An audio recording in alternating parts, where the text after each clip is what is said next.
From the Mount Washington Radio Group Online Newsroom, I'm Gare McKenzie. The Conway police log indicates a police officer at the scene of a house fire on West Side Road in North Conway early yesterday morning described the home as fully involved and almost gone. The log indicates North Conway firefighters initially responded to 1948 West Side Road shortly after 3 o'clock yesterday morning.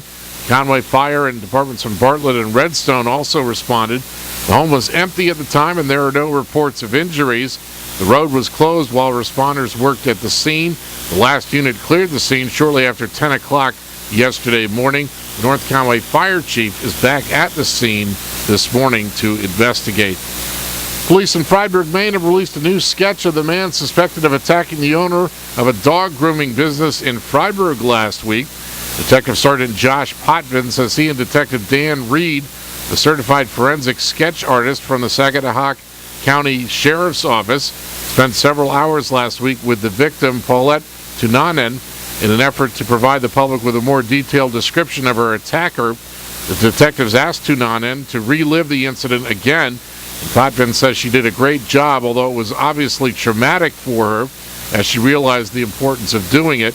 Potvin says all leads in the case are being followed up on, and investigators spent time last week searching roadsides and snowmobile trails near the scene of the crime at 169 Lovewell Pond Road, where the suspect, a white man in his late 20s to lower 30s, allegedly entered the Creature Comforts pet grooming business late Tuesday morning, asked for help for a pregnant dog, and then attacked Tunanen after she tried to call a veterinarian for help.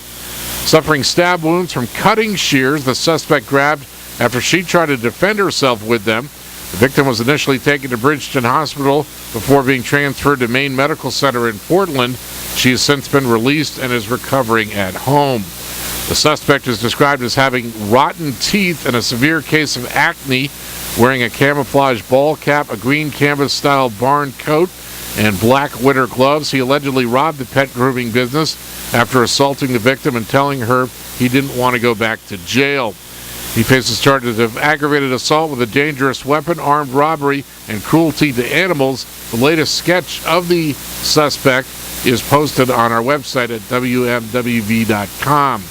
Anyone with information about the suspect or the crime is asked to call Fryeburg Police at 207-935-3323.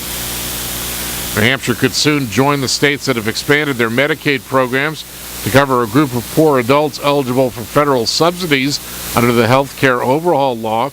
The House votes tomorrow on a bipartisan Senate plan to use federal Medicaid funds to buy private health coverage for an estimated 50,000 adults for the next 2.5 years.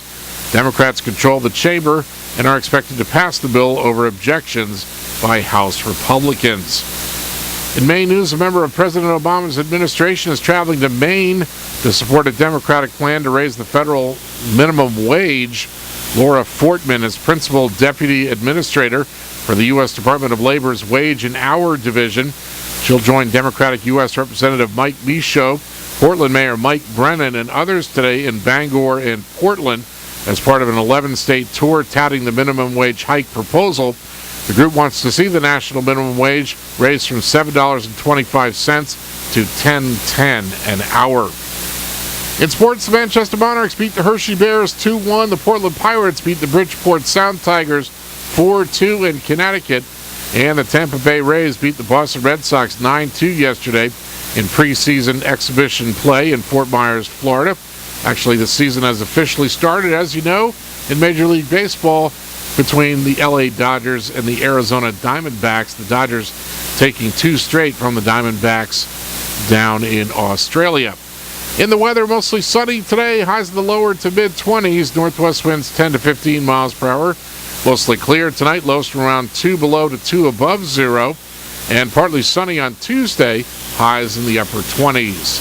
From the Mount Washington Radio Group Online Newsroom, I'm Gare McKenzie.